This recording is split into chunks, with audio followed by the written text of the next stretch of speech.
oso desberdinak izango direla eta itzera. Abiatu dira lehen txandako lau ontziak eta badoaz lehen kaletik zuek pantailaren bekaldetik ikusten duzuen ontzia. Laredo da, Lapejinuka, Agustin Peña da, patroia eta Kike López prestatzailea bigarren kaletik hori jo. Lidertzan dugun ontzia, 12 puntu jakina, estropada bakarra jokatu eta hori irabazi eta gero. Aizperro prestatzailea eta Irakoitz Etxeberria patroilanetan. Hirugarren kaletik Urdaibai, Bou Bizkaia traineruan, Patxi Bilbaok prestatutako ontzian. Asier Arego da gaur patroia, Zurinagari, atxeden eguna eman dio prestatzaileak aldaketa beraz. Etxeko patroia, Asier Arego gaur Urdaibairen ontzian. Eta laugarren kaletik San Pedro, eta San Pedrotarren artean badakizue, etxeko gizonak denak, patroia Erostarbe eta prestatzailea, eta arraunlari ere bai, Aitor Baldaondia.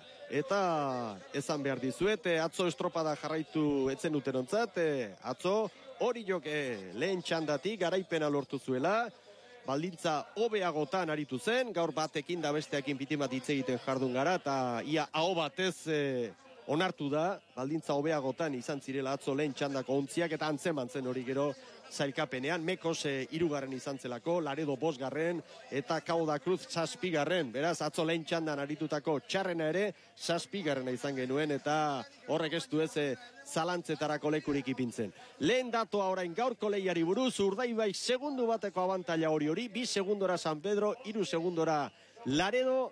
Eta pentsa daiteke lehia zorrotza izango dugula orain baserri, Urdaibai eta Orioren artean. Atzo txanda ezberdinetan aritu baiziren, baldintza ezberdinetan, gaur ordea hortxe dira estropaderuaren erdikaldean, markaketa zuzena eta lehia handia izan daiteke hau teste polita. Bai, dudarik gabe, naiz eta kaleak eta txandak ere sosketa bidez izan, sosketak hori eman digo ikuskizuna baindik borobiltzeko Urdaibai eta hori joatzeko lehenengo bi aurrenekoak bate-batean arraun egiteko, eta hor ikusi ber lehia, eta astu gabe, beste taldekideak hor daudele Laredo eta San Pedro, eta San Pedro, horrengo lehenengo luze honetan, izugarrizko estropada egiten ari dela, eta oraingo GPSak hori ematen du, hori jokin denbora berdina, eta Urdaibairekiko bi talde horiek 2 segundo bakarra galduta. Oran, lehia estu dago. Eta hori jokontzian 5 aldaketa, egia zen, izenak ikusita, arraunlarien maila pixka bat baloratuta, pentsa daiteke gaurkoa atzokoa baino kuadrilla hobeagoa dela. Titular batzuk atzo kanpoan utzi zituen Aizperrok, eta gaur barruan dira Jon Redondo, Iglesias ere hor da, atzo ordezkoa izan zena, eta gero izena handia baita ere, Gaztainazpi barruan da, Kolina barruan da, Gorka Etxeberria barruan da, hankeko lanetan gainera, esan nahi dute badirela, ospea handiko arraunlariak eta barruan, gaur lehia zuzenean eta zorrotzean, uste dute kuadrilla titularretik gertuago dagoela gaurkoa atzokoa baino baserri. Hori jotarri dagokienez. Pentsatu gaurkoa titularra balin bada, titular xiago eta atzokoak ere irabazi egin zuten, pentsase espero dugu. Hori da, estropada danak ezberdinak, baldintzak ezberdinak, baina edonork pitin bat jarraituta kuadrillak eta gizonak ezagututa, eta gizonen palmareza, eta egungo maila hori gu baino hobeto beti entrenatzaileak ezagutzen dut, entrenatzaileari errespetua sortzaio, entrenatzailea badaki zertan ari den beti arraun elkarte guztietan.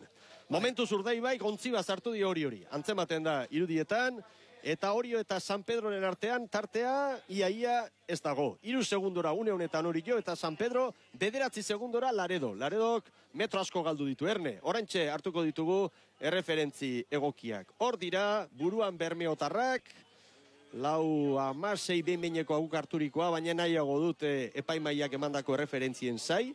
Orio ongi moldatu da maniobra horretan, San Pedro 3. irten da eta 4. Laredo. Baina iruditzen zait errentatxoa baldin bazuen 3 segundokoa, ontzi bateko errentatxoa baldin bazuen Urdaibaik, hori jok segunduren bat jandiola maniobra horretan. Hori jok oso ziaboga polite mandu eta hor ikusi da, aurrekoak oso ernen olibili den, batetik arraun txikila, besteak boia hori bolo horrei bultzatzen, arazorik ez izateko, eta hor gauz guztiak irabasteko zaila izaten da, eta gauz guztiak ondo egin berdia, eta hor ikusi, ontzi guztiak, oso diferentzi gutxikin ia mantendu egiten dira, Urdaibai hori Urdaibai, zertxo. 4-16 eman diote Urdaibairi epaimailan, maniobra egiterakoan, hori 4-19, 4-20 San Pedrori, eta 4-25 Laredori. Eta orain Urdaibairen abantaila segundu bakarrekoa da. Hori hurbildu da. Ikusi dugu iruditan maniobra ostean hor hobeto moldatu direla oriotarrak. San Pedro 4 segundora da eta Laredo 8 segundora. Laredo atzo ongi aritu zen, baina gaur ematen du gehiago sufritzen ari direla. Atzo suerte pitin bat izan zuten, baldintzekin, txanda hobeagoan aritu ziren. Gaur hemen aurkari zuzenak eta indartsua dituzte. Eta baliogarria da San Pedro eta Laredoren arteko lehia hori. Ez da hemen dena irabastea, bakoitzak bere helburua ditu. Eta San Pedro eta Laredo normalean zailkapenaren bekaldean ibili beharrekoak dira. Normalean behintzat zailkapenaren bigarren bloke hortan esango dugu, ez? Eta San Pedro tarrak ongi ari dira erantzuten gaur ere, momentuz oso segundo gutxi galduta. Laredo kordea jadanik 3 ontzi galdu ditu, 9 segundora dira Laredokoak. Eta Urdaibai 2 segundo hori, hor dago burruka, eta orain jakina haizea aurkari dutela. Bai, aurkari eta hemen lan gogor egin beharko dutela. Lana nik uste dute 4 luzeetan egin behar dela, baina pixka bat lehenengo eta 3. luze horietan haizea lagun da ona, pixka lagun dela, oain aurka daukate, bigarrengo luze honetan haizean kontra, aldi batzutan bortixioa, zakartxioa, baina haizea neko arrotuta dago, eta horren aurka lan egin beharko dute. Hori bai, oain dala ordu betetzen giro, zan behar dugu, momentu hontan utzi egin duela bitin bat. Oain dela ordu terdi onuntza etorri